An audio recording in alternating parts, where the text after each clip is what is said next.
2014년 아프가니스탄에서 작전을 펼치던 노르웨이의 특수부대, 이 FSK는 고도로 훈련된 병력의 필요성을 깨닫고 이 부대를 창설했는데요.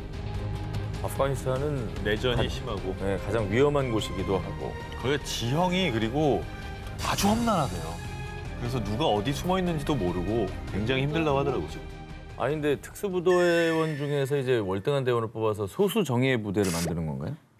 그럼 진짜 셀 것 같은데. 자, 이 부대는요, 일단 훈련 과정이 너무 고되고 힘들어서요. 2014년 창설 당시 317명이 입대를 지원했지만 1년 뒤 훈련을 마치고 남은 자는 불과 13명뿐. 와, 13명이 뭐 한 3%, 4% 되는 거예요? 네, 그야말로 강한 자만이 살아남은 곳이었습니다. 극악의 훈련을 거쳐 선별된 이 특수부대의 정체는 바로 세계에서 유일하게 여성으로만 이루어진 특수부대. 일명 사냥군대입니다. 사냥군대? 여성으로만 이루어진 특수부대가 있었어요? 처음 들어봤네. 아니 근데 뭐 여성 부대가 있을 수는 있지만 왜 하필 여성으로만 또 이렇게 이루어진 부대를 만든 거죠? 전쟁터에서 정보를 수집하고 여성, 어린이와 교류할 수 있는 군인이 필요했습니다. 자, 아프가니스탄에서는 남성 군인이 여성과 대화를 할 수 없어서요. 현지 여성들로부터 작전 수행이 필수적인 첩보를 입수하는 역할 등 작전상 고도로 훈련된 여성 군인의 필요성을 느꼈다는데요. 자, 그런데 그들이 있어야 할 곳은 다름 아닌 전쟁터. 사냥부대 대원들은 그저 성별이 여성일 뿐 다른 특수부대와 다름없는 강한 군인이어야 했습니다. 그렇죠. 자, 겨울이면 무려 영하 50도 이하로 떨어지는 북극의 툰드라. 살갗을 파고드는 칼바람이 휘몰아치는 이곳에서 사냥분대 지원자들은 무려 22kg 군장을 메고 행진. 듣기만 해도, 보기만 해도. 지겨워. 와. 영하 50도요? 군대에서 최고로 고통스러운 기억 중 하나가 행군 아닙니까? 행군이죠. 행군이죠, 행군. 발도 힘들어, 어깨도 힘들어, 머리도 힘들어, 목도 아파. 맞아, 감각이 없잖아. 행군이죠, 진짜. 근데 여긴 더 심하죠. 자, 근데 이뿐만이 아닙니다. 언제 어디서 들이닥칠지 모르는 적의 공격에 24시간 대비하기 위해 며칠 동안 잠을 전혀 자지 않는 무수면 훈련, 적진의 침투에 대테러 작전을 펼치기 위한 수백 미터 고공 낙하 훈련 등 저렇게 스캔을 당하면서도 반격을 해야 되는구나. 네. 무려 1년 동안의 혹독한 훈련을 통과해야만 사냥군대원이 될 수 있습니다. 일단 투입되면 그때부터 남성이고 여성이고가 뭐 무슨 의미가 있겠어요? 그냥 전사지, 전사. 사냥군대 대원들은요. 제 한계를 시험하고 싶습니다. 여성도 남성과 똑같이 할 수 있습니다. 강한 자만이 살아남다 싶고 8위 공개합니다.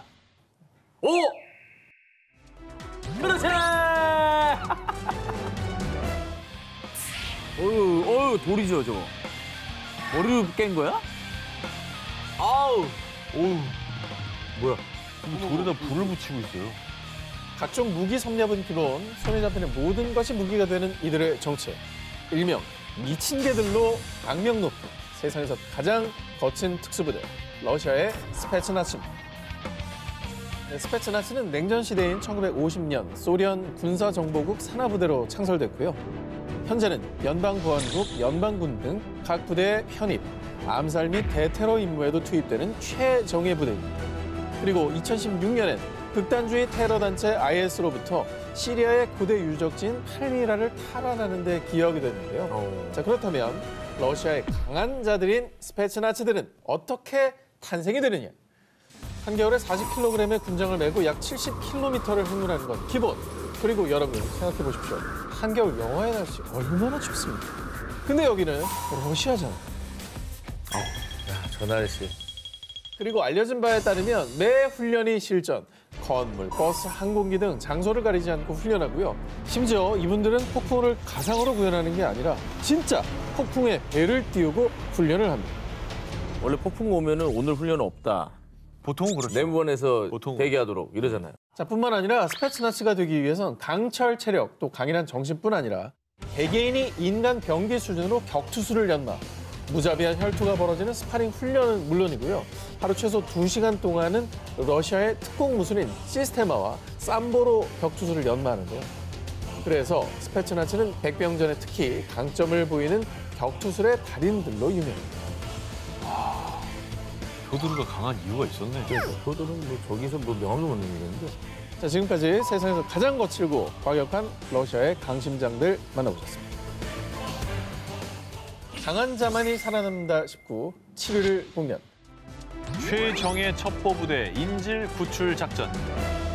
이번에 소개할 강한 자들은요. 특수정찰, 대테러 진압, 인질 구출까지 특수임무 수행과 첩보에도 능한 이스라엘 육군의 최정예 특수부대 사이렛 메트칼입니다. 1957년에 창설된 사이렛 메트칼은 초창기만 해도 존재 자체가 극비. 1980년대부터 공개적으로 지원자를 받기 시작했는데요. 그렇다고 아무나 사이렌 메트칼이 될 수 있느냐? 물론 아닙니다. 먼저 6일간의 가벼운 테스트를 거쳐 낙하산 훈련만 4개월, 보병 훈련 2개월, 대테러 훈련 5주를 포함해 무려 20개월 동안 죽어라 훈련 받고요. 이 과정에서 사격, 무기 다루기, 장거리 항해술, 특공무술, 전술훈련까지 섭렵. 그리고 마지막 나흘 동안 120km의 험한 산길을 오르는 일명 베레 행진이 기다리고 있는데요. 이 모든 훈련 과정 내내 의사와 심리학자들의 모니터링까지 모든 과정에서 살아남은 강한 자만이 최정예 부대 사이렌 메트칼의 대원이 될 수 있습니다. 아니 훈련 과정이 20개월인 거는 거의 2년 동안 2년 가까이 훈련만 받는. 훈련을 받아야 시작이잖아요, 저 사람들. 이게 이제 시작이죠. 훈련만 20개월이니까요. 야, 정말 안 하는 훈련이 없네. 그것도 굉장히 장기간에 걸쳐서. 뿐만 아니라 이 최정예 특수부대 사이렌 메트칼이 전 세계의 명성을 떨치게 된 사건이 있었는데요. 1976년 6월 이스라엘 공항을 출발해 프랑스 파리로 향하던 여객기가 팔레스타인과 독일의 테러범들에게 납치. 우간다의 엔테베 공항으로 이동한 테러범들은 이스라엘 등 5개 나라에서 테러범으로 투옥된 동료들의 석방을 요구하며 약 250명의 인질을 살해하겠다고 협박했는데요. 이에 사이렌 메트칼이 비밀리에 투입됐습니다. 그런데 이스라엘에서 우간다까지 거리만 약 4,000km인데다 우간다는 당시에 이스라엘과 단교 국가였기 때문에 당시 작전은 사실상 불가능에 가까웠는데요. 하지만 사이렌 메트칼은 일명 엔테베 작전에 돌입, 레이더망에 포착되지 않도록 20m로 저공 비행하며 은밀히 착륙해서요. 이후 우간다군으로 위장해 공항에 진입했는데요. 신속한 행동력과 결단으로 전광석화처럼 테러범들을 제압, 대부분의 인질을 구하면서 비행기 착륙부터 테러범 소탕까지 단 90분 만에 임무 완수. 20세기 최다 인질 구출 작전을 성공으로 이끌었습니다. 정확히 스마트하네. 고대 훈련을 받았기 때문에 당황하지 않고 기술을 발휘해서 성공적으로 이제 인질들을 구출한 거네요. 강한 자만이 살아남다 싶고 6위를 공개합니다. 백전백승, 무패 신화의 주인공. 이번에 소개해드릴 강한 자들은 1,800건 이상의 작전 투입, 600여 명의 인질 구출에 성공. 이 부대가 투입됐다는 건 그 작전은 성공한다는 이야기. 1973년 창설 이후 지금까지 50여 년 동안 투입된 작전 중 단 한 번의 실패도 없었던 백전백승의 최정예 부대이자 유럽에서 가장 강력한 대테러 부대 중 하나로 명성이 높은 프랑스 헌병 특수부대 지젠느입니다. 반백년 동안 한 번도 실패한 적이 없다는 거죠. 야, 이거는 뭐 결과가 모든 걸 말해주네요. 제일 강한 사람들 아닙니까? 천하무적이네. 네. 지원자 중에 약 7%만이 선발될 정도로 엄격한 과정을 거쳐 뽑힌 요원들의 주요 임무는 인질 구출 작전으로요. 1994년 프랑스 국적기 납치 사건 당시 4명의 납치범을 제압하고 투입된 지 단 17분 만에 살아있던 229명 탑승자 전원 구출에 성공. 17분 만에? 17분 만에. 정광석화다. 와.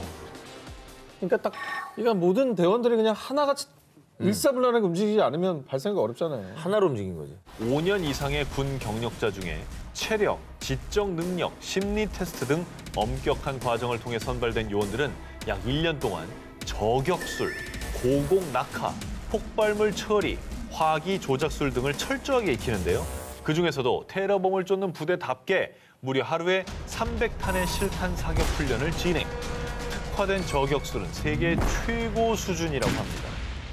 단순히 근데 이제 전쟁에서 이기려고 하는 부대가 아니라 인지를 무사히 구출해야 되는 거기 때문에 더 신경 쓸 게 많을 것 같아요. 저 대원들은 스스로에 대한 자부심이 엄청날 것 같아요. 맞습니다. 사명감도 있고. 이 지젠느는 내 생명을 다 바쳐 타인을 구조한다라는 모토로 연평균 약 60여 차례 출동하는데요. 언제 발생할지 모르는 테러 및 인질 사건에 대비해 400명으로 이루어진 4개 타격대 중에 1개는 24시간 출동 대기.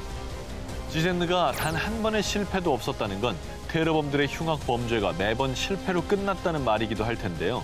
테러범 파수꾼 지젠느의 그런 명성이 부디 무너지는 일이 없길 바랍니다.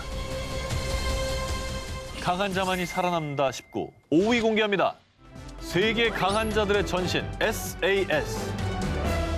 이번엔 앞서 소개한 이스라엘의 사이렌 메트카를 비롯해 전 세계 특수부대들은 이 부대에서 비롯됐다라고 할 수 있는 원조 특수부대를 취재해왔습니다. 바로 Who Dares Wins, 용기 있는 자가 승리한다. 영국 육군 공수특전단 SAS입니다. 1941년에 창설된 SAS는 적의 후방에 낙하산으로 침투하는 정예 부대였습니다. 1990년 걸프전, 2001년 아프간전 등에 투입돼 실전 경험도 풍부하고요. 특히 1980년엔 런던에서 벌어진 주 영국 이란 대사관 인질 사건을 단 11분 만에 제압한 이 님로드 작전을 계기로 전 세계 대테러 작전의 교과서가 됐습니다.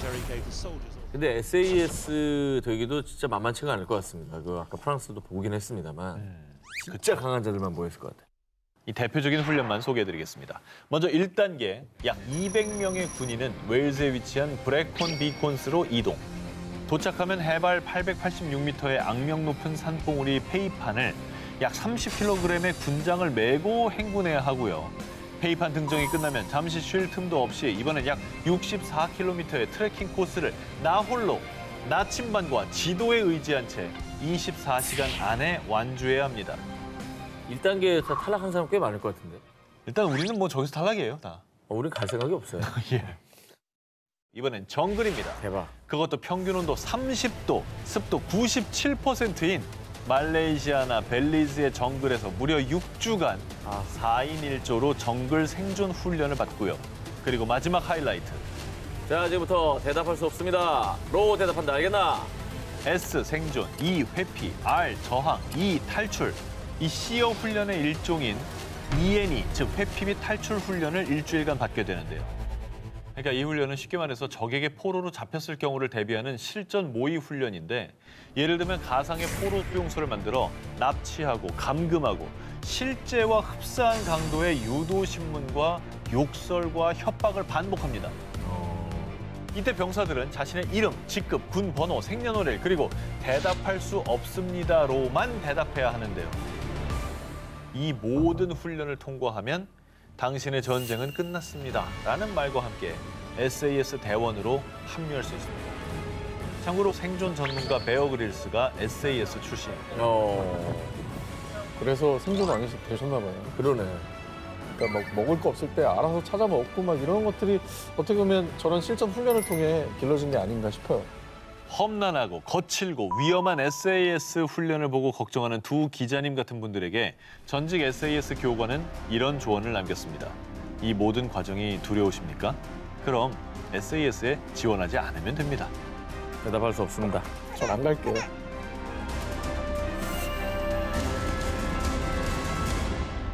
자, 강한 자만이 살아남다 싶고 이렇게 되면 1위 후보 헤드라인 하나씩 남았죠. 공개해 주시기 바랍니다.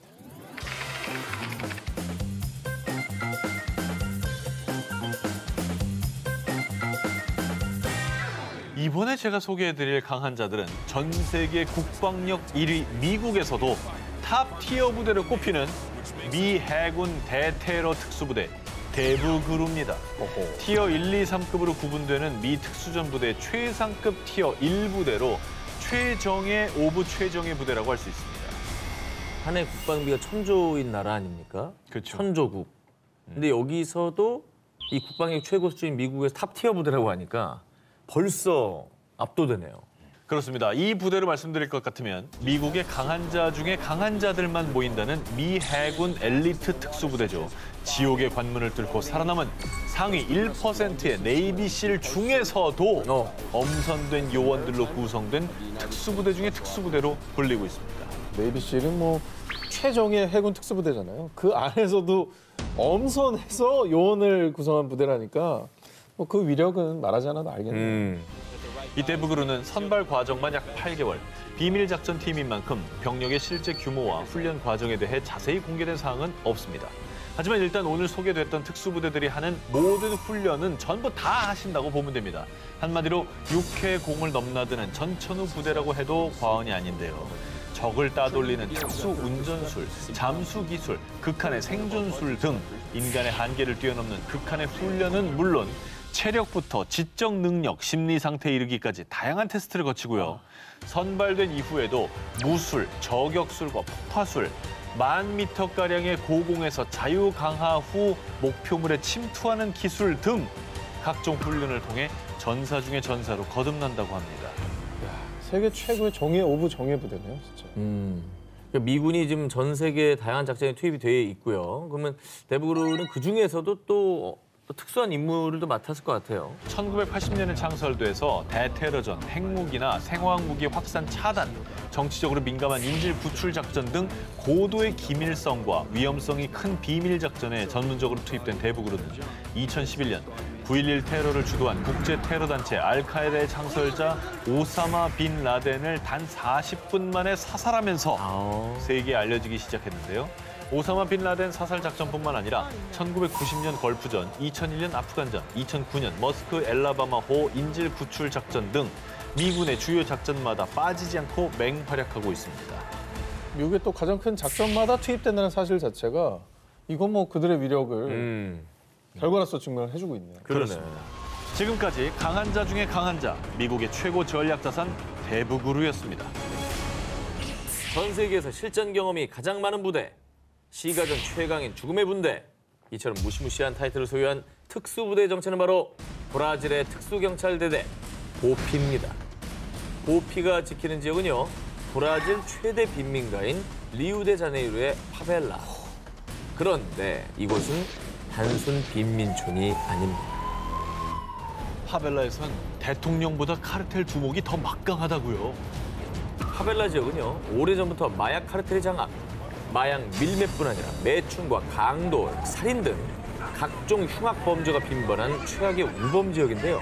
보피는 이 마약 카르텔의 본거지인 파벨라에서 매일 마약 카르텔과의 전면전을 치르고 있습니다. 매일매일이 전쟁이나 다름없는 것이죠. 우와, 여긴 진짜 실전이구나. 실제 제가 리우에 갔었는데 네네. 진짜 저녁마다 총격전이 벌어져요. 그래, 소리가 납니다. 그게 바로 이 부대입니다. 매일매일 실전인 거죠. 자, 마약 카르텔 조직원 수백 명은요, 소총과 기관총, 로켓포 등으로 중무장한 상태입니다. 거의 한 국가의 부대, 반군 수준의 무기를 갖고 있습니다. 그들은 경찰에 검거되지 않기 위해서 이 같은 중화기로 대항하는데요. 단순 위협이 아닙니다.